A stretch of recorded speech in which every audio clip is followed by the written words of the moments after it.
के number 1 consumer show पहरेदार में, जहां हम बुलंद करते हैं आपके हक की आवाज। और आज हम आपको सावधान करने वाले हैं उस खतरे से जिसके आने की आहट भी नहीं होती और जो कर देता है आपका बैंक अकाउंट साफ। ये तो हम सब जानते हैं कि बैंक, एटीएम और ऑनलाइन पेमेंट से होते हुए देश अब मोबाइल वॉलेट की दुनिया में आ चुका है।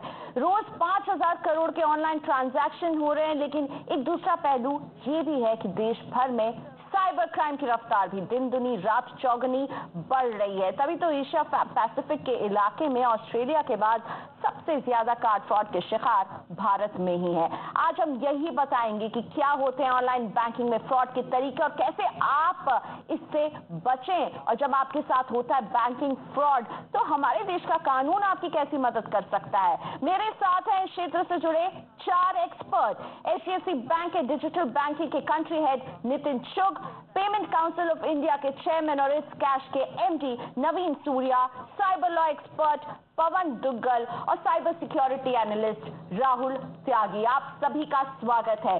जब हमसे कोई कहता है कि आपको अपने फाइनेंशियल से जुड़े डिटेल्स किसी से शेयर नहीं करना चाहिए, हम तपाक से जवाब देते हैं हम तो ऐसा नहीं करना है, लेकिन आप कर ही रहे हैं। तभी तो साइबर फ्रॉड इतनी तेजी से बढ़ रहा है। और ये आंकड़े सिर्फ नंबर्स पेश करें, लेकिन इन नंबर के पीछे कई कहानियां, ये कितना बड़ा खतरा है। पवन जी, आप कानून को समझते हैं और आप उन लोगों से भी मिलते हैं जो इसके भुक्तभोगी हैं। ये कितना बड़ा खतरा है, किस तरह से लोग फंस रहे हैं? लोग बिल्कुल सख्त होते जा रहे हैं इस पर्टिकुलर भंवर में, क्योंकि कई हजार करोड़ों रुपए का खेल है प्रति माह। रिपोर्ट नहीं होता, हमें लगता है हमारे कुछ पैसे चले गए, लेकिन आप चाहे सोशल मीडिया देख लें, चाहे आप इंटरनेट देख लें, चाहे मोबाइल देख लें, अलग अलग तरीकों से आज साइबर क्रिमिनल्स आपकी जेब में सेंध लगाने पर तुले हुए हैं।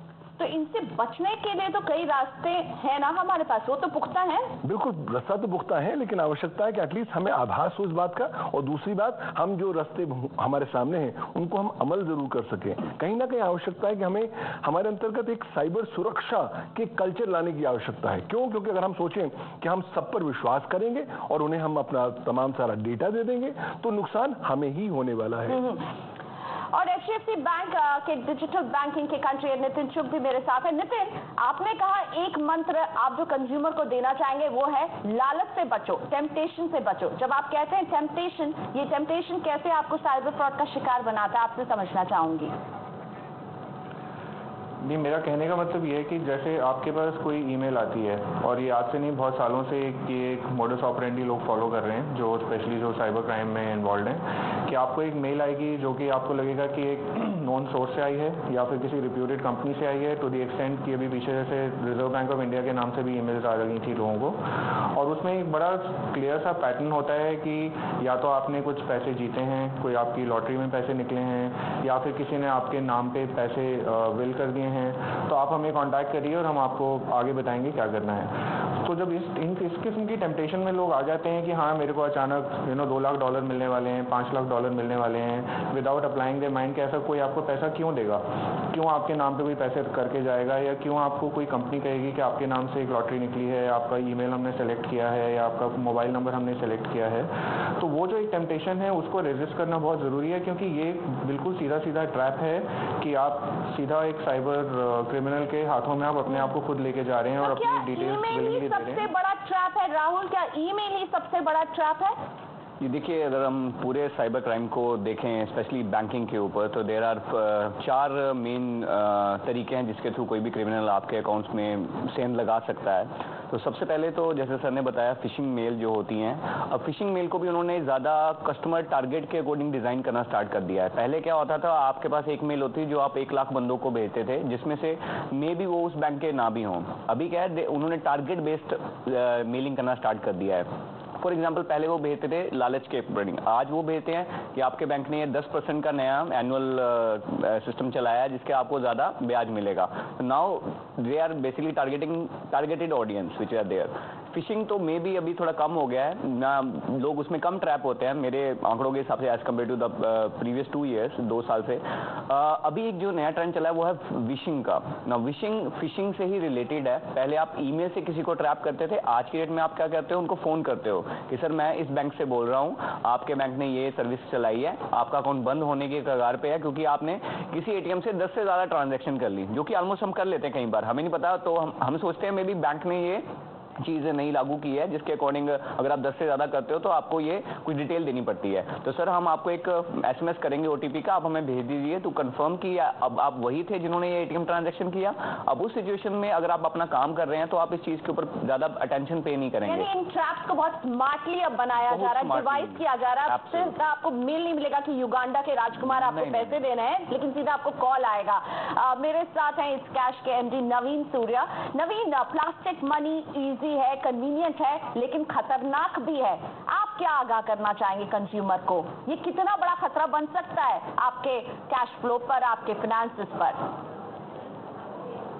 जी, इसमें खतरा प्लास्टिक मनी या फिजिकल मनी के कंपैरिजन का नहीं है। खतरा उतना ही है जितना आपका जो नॉर्मल कोई आप अगर अपना नकदी यूज़ करते हो या कैश यूज़ करते हो। तो प्रॉब्लम क्या होता है कि कस्टमर को एक और मंत्र बिसाइड्स टेम्पटेशन के अलावा एक कॉशन को लेके चलना पड़ेगा।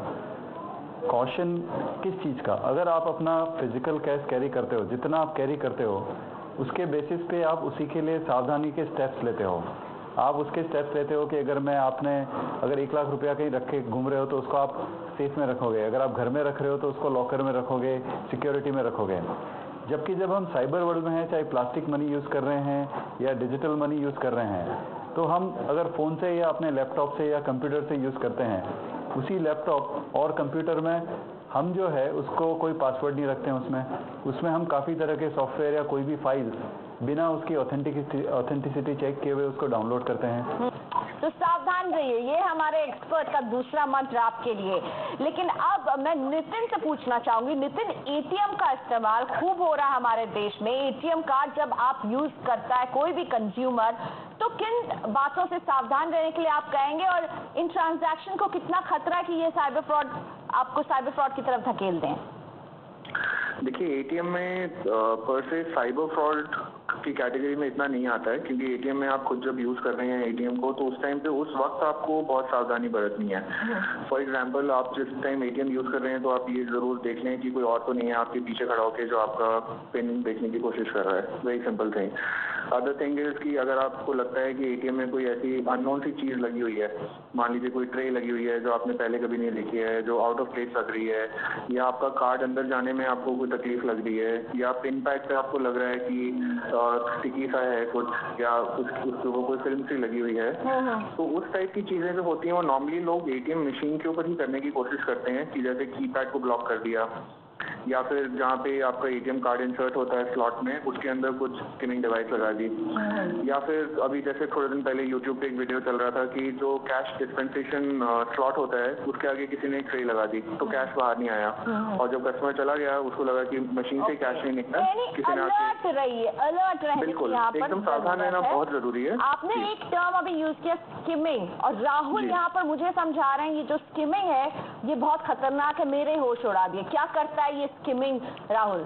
स्किमिंग डिवाइस पिछले 6-7 साल से बहुत ज़्यादा चल रहे हैं because of the debit card जो कि है। तो डेबिट कार्ड के अंदर क्या होता है, आपका एक मैग्नेटिक स्ट्रिप होता है जिसके अंदर आपकी सारी इन्फॉर्मेशन सॉल्व होती है और डाली होती है कंपनीज ने।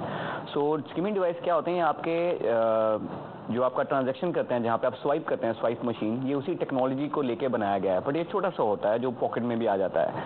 अब मोस्टली आप सोचिए जब आप रेस्टोरेंट में जाते हैं तो और 90% केसेस के अंदर आप क्या करते हैं, उसके अंदर अपना कार्ड रख के आप उसको दे देते हो वेटर को, एंड वो जाता है ट्रांजैक्शन करके बिल आपको दे, पिन लगाने के लिए वो लेके आता है आपके लिए। उस टाइम पे वो इधर मुंह करके देखता है that I am very loyal to you, मैं नहीं देख रहा पिन, बट इस टाइम के बीच आपको नहीं पता उसने कहीं पे इसको स्वाइप किया है। अब जैसे ही वो स्किमिंग डिवाइस के अंदर उसको स्वाइप करता है, तो स्वाइप करने के बाद वो सारी इन्फॉर्मेशन डिजिटल के अंदर कन्वर्ट होकर उनके स्किमिंग डिवाइस के अंदर आ जाती है। तो क्रिमिनल्स के पास कुछ स्पेशल सॉफ्टवेयर होते हैं, बाद में वही डिवाइस को कंप्यूटर के साथ लगा के आपकी सारा क्रेडिट कार्ड नंबर, आपका CVV नंबर, आपका एक्सपायरी डेट, वो सारी आ जाती है। अब इस डिटेल को वो बाद में डुप्लीकेट क्रेडिट कार्ड बना के आगे कम पैसे में ब्लैक मार्केट के अंदर बेच देते हैं। फॉर एग्जाम्पल आपका अगर क्रेडिट कार्ड के अंदर 10,000 रुपए हैं या 1 लाख रुपए हैं, वो इसको 20,000 रुपए में बेच देंगे सीरिया के अंदर या किसी और कंट्री के अंदर। अब वहां से आपका ट्रांजैक्शन कर लिया जाता है, because credit card and debit card can be use internationally. इस सिचुएशन में आप बैंक को जिम्मेदार नहीं से ठहरा सकते, वो जो कि मोस्ट ऑफ द केसेस के अंदर होता है। तो आई गेस इसमें नवीन जो कह रहे थे कि आप सावधान रहिए, तो नवीन सारा ओनर क्या कंज्यूमर का है? क्या ये कार्ड इतने सिक्योर नहीं है? इस तरह के फ्रॉड से बचना क्या नामुमकिन है नवीन? एक्चुअली ऐसा नहीं है कि सारा ओनर कस्टमर का ही है। इनफैक्ट अगर आप देखेंगे बैंक और नॉन बैंक सारी जितनी एंटिटीज़ है, अभी जैसे इंडिया एक ऐसी कंट्री है जिसने काफ़ी सारी चीज़ें सिक्योरिटी के लिए ऑलरेडी लगाई है। जैसे अभी आपके डेबिट और क्रेडिट कार्ड, और स्पेशली अगर debit credit card internationally use होने हैं तो वो EMV जिसमें एक चिप लगती है एडिशनली, जैसे राहुल बता रहे थे कि आपकी मैक्स टाइप है, लेकिन उसके अलावा एक EMV चिप लगती है। तो उस चिप से उसकी सिक्योरिटी बढ़ जाती है, बिकॉज उसको कॉपी करना इतना ईजी नहीं है और इतना आसान नहीं है। तो अगर आप देखेंगे हमारी ऐसी कंट्री है जो बहुत सारी कंट्री में है, यूरोप के बाद में और स्पेशली UK के बाद में है, जहाँ पे कि ये मैंडेटरी कर दिया गया है। सिमिलरली जब आप इंटरनेट या मोबाइल ट्रांजैक्शन करते हैं तो हमारी ही एक ऐसी कंट्री है जहाँ पे सिर्फ कार्ड नंबर से ट्रांजैक्शन नहीं होते हैं। लास्ट 3-4 सालों से आपको सेकंड फैक्टर ऑथेंटिकेशन, मतलब एक एडिशनल पासवर्ड जो सिर्फ आपको पता है या आपके फ़ोन के ऊपर आएगा, वो आपको यूज़ करना है। तो अगर आप अपने जितने भी कार्ड हैं वो चेक करें, आर दे EMV कंप्लाइंट, उसके ऊपर चिप है या नहीं है, आपने ये जो है OTP से रिलेटेड पासवर्ड से आप यूज़ कर रहे हैं या नहीं कर रहे हैं, तो ये सारी फीचर्स ऑलरेडी सारी कंपनीज और बैंक प्रोवाइड करती है। तो अगर आप देखेंगे तो ऐसा नहीं है कि सावधानी सिर्फ कस्टमर को करनी है, सारी जितनी भी कंपनियां हैं, जितने भी बैंक्स हैं, उन्होंने भी ये सारे मेजर्स ऑलरेडी इंडिया में लिए हैं। इनफैक्ट अभी international US is also following this now. Banks भी फॉलो कर रहे हैं। तो नितिन आप बताइए, आप लोग कैसे सिक्योर करने की कोशिश करते हैं ऑनलाइन बैंकिंग को? क्योंकि ऑनलाइन बैंकिंग भी वो कन्वीनियंस की वजह से काफी कस्टमर्स यूज करते हैं, इसको आप सिक्योर कैसे बनाते हैं? देखिए, इसमें तीन पार्ट्स होते हैं इसमें। एक तो जो हम अपनी टेक्नोलॉजी इन्वेस्टमेंट या सिक्योरिटी इंफ्रास्ट्रक्चर में इन्वेस्टमेंट करते हैं, वो हम करते रहते हैं। लाइक हमारा जो बैंक है, हम वर्ल्ड की जो बेस्ट सिक्योरिटी कंपनीज हैं उनके साथ डील करते हैं। तो उसमें बहुत सारी चीज़ें होती हैं, जैसे कि ट्रांजैक्शन मॉनिटरिंग या profile monitoring, setting of limits, real time monitoring of transaction, वो सब चीज़ें तो हम करते हैं। दूसरी चीज़ जो होती है वो ये है कि आप कस्टमर को कैसे एजुकेट कर रहे हैं। तो हमारे एक फुल फ्लेजेड प्रोग्राम चलता है सिक्योर बैंकिंग, जिसमें हम कस्टमर्स को जाके या थ्रू मीडिया या थ्रू अदर मीन्स अपने ब्रांचेस के थ्रू सिस्टमैटिकली एजुकेट करते हैं कि what are the dos and don'ts, what are the things that they should be very careful with, और कौन सी चीजें उनको बिल्कुल नहीं करनी चाहिए। क्योंकि तो आप केवल डूज एंड डोंट्स पर ही फोकस नहीं करते, जैसा कि अभी जैसे बताते हैं HDFC जैसे बैंक जो है वो काफी खर्चा भी कर रहे हैं आपके इस पूरे ऑनलाइन ट्रांजैक्शन को सिक्योर बनाने के लिए, लेकिन तब भी आपके हाथ में आपकी खुद की सुरक्षा है। इसलिए बहुत जरूरी है कि आप जब भी किसी भी ऑनलाइन प्लेटफॉर्म का यूज कर रहे हैं, जब ATM का इस्तेमाल कर रहे हैं, किसी मोबाइल बैंकिंग के जरिए आप ट्रांजैक्शन कर रहे हैं, वॉलेट का इस्तेमाल कर रहे हैं, तो सावधान जरूर रहें। और क्यों रहें सावधान, इसी पर ये चर्चा आगे बढ़ाएंगे। एक छोटा सा ब्रेक लेकर अभी वापस आ रहे हैं।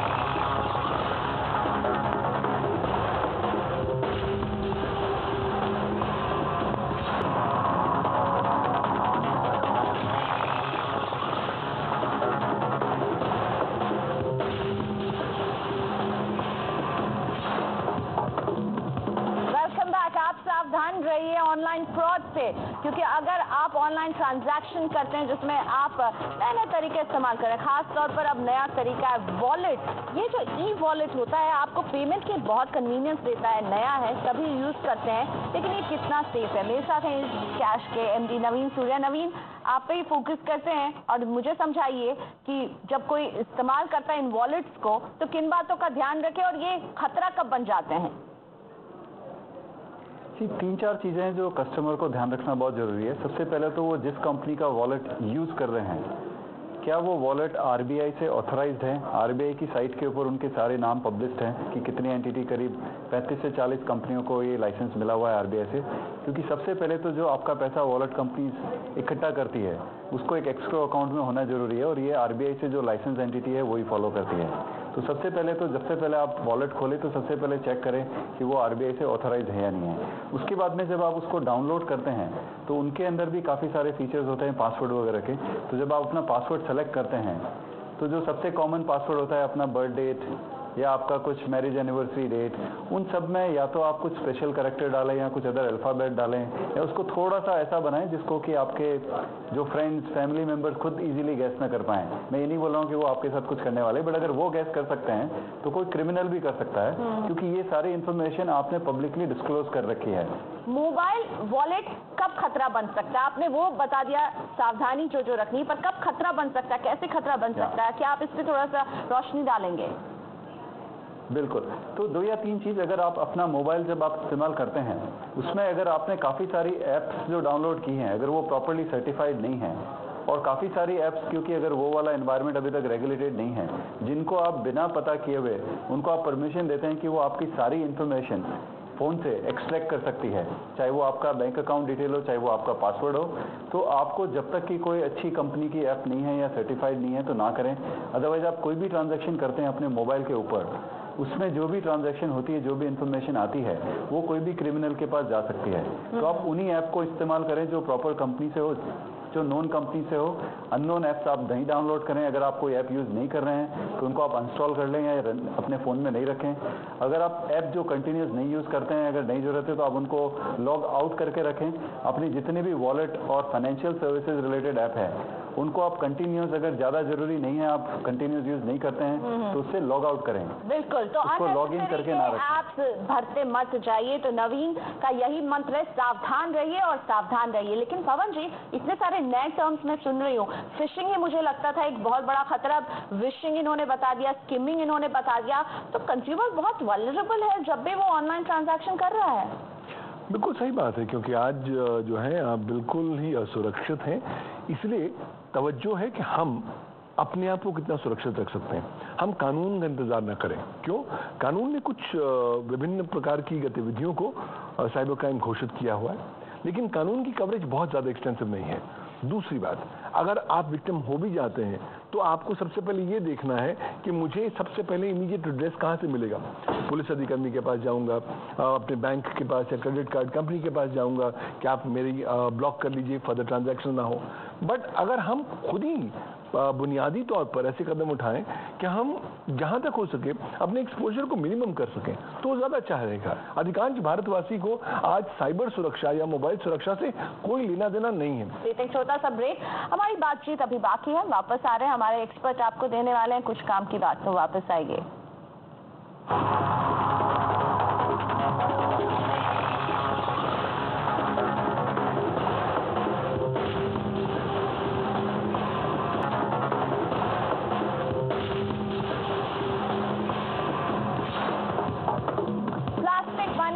बैंकिंग, मोबाइल वॉलेट, ये सब बहुत आसान दिखते हैं, आपके बैंक के चक्कर को कम करते हैं, लेकिन साथ ही में आपको सावधान रहना बहुत जरूरी है और यही कर रहा है पहरेदार आपको। नितिन शुक्ल है मेरे साथ HDFC बैंक के। नितिन, आपसे मैं पूछना चाहूंगी, जब साइबर फ्रॉड से एक कंज्यूमर गुजरता है तो बैंक की जवाबदेही उसमें क्या होती है और कितनी होती है? देखिए, जब भी इस किस्म के इंसिडेंट्स आते हैं तो सबसे पहले भी हमारे यहाँ पे जैसे एक स्पेशलाइज्ड यूनिट है, रिस्क इन्वेस्टिगेशन यूनिट, तो हम वो पूरा इन्वेस्टिगेशन अपने तरीके से, जो ऑडिट लॉग्स होते हैं, सिस्टम रिकॉर्ड्स होते हैं, उनसे आपको मालूम पड़ जाता है कि किस वक्त कौन सी ट्रांजैक्शन हुई है, क्या हुआ है, और कस्टमर से भी बात करके मालूम पड़ जाता है कि उसका रूट कॉज क्या है। क्या उन्होंने विलिंगली अपनी इन्फॉर्मेशन किसी को दी है, या उनको किसी ने इस किस्म की ईमेल या SMS भेजा है, या कोई कॉल आई है। So like phishing, there is vishing, and the new thing is also smishing, you know, where you get a link SMS के ऊपर। तो उस लिंक के थ्रू भी हो सकता है कई लोग इस किस्म के फ्रॉडुलेंट साइट पे चले जाएं। करते हैं, आपका ये कहना है? जी, हाँ, जी। आप कंज्यूमर को विश अवे नहीं करते हैं, आप कहते हैं कि हम जांच करेंगे, और जांच के बाद क्या ज्यादातर सारा दारोमदार कंज्यूमर पर ही आता है, क्योंकि आप क्या देते हैं कि आपने अपना नंबर शेयर किया इसलिए आप इस जाल में फंस गए, इसलिए हमारी कोई जिम्मेदारी नहीं है? नहीं, ऐसा नहीं होता है। देखिए, बहुत सारे कस्टमर्स होते हैं जो मतलब सोशली दे आर वल्नरेबल। मान लीजिए कोई सीनियर सिटीजन है या कोई रूरल कस्टमर है, यू नो, उन्होंने नई चीज इस्तेमाल करी है, तो हम वो केस टू केस बेसिस पे वो डिसीजन लेते हैं। लेकिन हमारा एक्सपीरियंस ये है कि सारे केसेस जो अभी तक आए हैं पिछले कुछ सालों में, उसमें विलिंगली या अनविलिंगली कस्टमर ने अपनी इन्फॉर्मेशन किसी ना किसी थर्ड पार्टी को दी है, और वो एक समझना बहुत जरूरी है। और एक और चीज मैं बताना चाहूंगा आपको कि एक जो नया नया ट्रेंड शुरू हुआ है, that is called social engineering, you know, other than all the other things that we spoken about. तो उसमें क्या करते हैं लोग कि वो आपको फेसबुक पे रिक्वेस्ट भेज देंगे फ्रेंड की, यू नो, कोई ऐसी प्रोफाइल बना के जो आपको लगेगा कि बहुत अच्छी प्रोफाइल है, या किसी और माध्यम से आपको सोशली इंजीनियर करने की कोशिश करेंगे और आपके सोशल क्रेडेंशियल्स निकाल के फिर वो आपके पर्सनल क्रेडेंशियल्स तक पहुंच जाते हैं। तो उसमें समय लगता है, जो फ्रॉडस्टर होता है उसको समय लगता है, आपको फंसा सकता है। बहुत क्विकली, समय कम है राहुल, बहुत क्विकली बैंक अपना सिस्टम ज्यादा दुरुस्त करें, बैंक और ये पेमेंट गेटवे जो अलग अलग आ रहे हैं, या जो साइबर फ्रॉड करते हैं वो ज्यादा शातिर हैं, वो इनको कहीं ना कहीं ब्रीच कर रहे हैं? क्रिमिनल हमेशा एक कदम आगे रहता है, बिकॉज उसको कोई चीज़ करने के लिए अप्रूवल नहीं चाहिए होता। तो अगर आप देखें पिछले कुछ आंकड़े, तो 590 मिलियन बैंक अकाउंट आज की डेट में इंडिया में है, जिसमें से 22 मिलियन लोग मोबाइल बैंकिंग यूज़ कर रहे हैं। तो अगर आप एक एक वॉलेट की सिक्योरिटी देखें और उनका कुछ वर्क फ्लो देखें, उसको समझना हर एक के लिए इम्पॉसिबल है। तो मेरी जो सजेशन है सबको कि अगर आप मोबाइल यूजेज को सिक्योर वे करते हो तो ओवरऑल एप्लीकेशन का सिक्योरिटी आप मेंटेन कर सकते हो। अनवेरीफाइड एप्लीकेशन जो गूगल प्ले स्टोर से बाहर निकल के आप उसी मोबाइल बैंकिंग करते हैं, आपका बच्चा उसी पे गेम खेल रहा है, आपको पता भी नहीं है, उस सिचुएशन में अगर कोई ऐसी एप्लीकेशन जो वेरीफाइड नहीं है, जैसे नितिन जी ने बताया, अगर वो इंस्टॉल कर लेता है, आपके पूरे क्रेडेंशियल्स बोटनेट्स के ऊपर चले जाते हैं और पूरा रिमोटली किसी और कंट्री के अंदर आपका पूरा मोबाइल का डेटा देखा जा सकता है। तो बहुत बहुत सावधान रहने की जरूरत है आपको, क्योंकि बैंक्स और ये पेमेंट गेटवे जितनी कोशिश कर ले, क्रिमिनल इनसे एक कदम आगे रहता है और आपको इससे एक कदम आगे रहने के लिए सावधानी बरतनी जरूर है। शुक्रिया सभी मेहमानों का, और पहलवान में आज बस इतना ही, हमें यहीं इजाजत दीजिए, नमस्कार।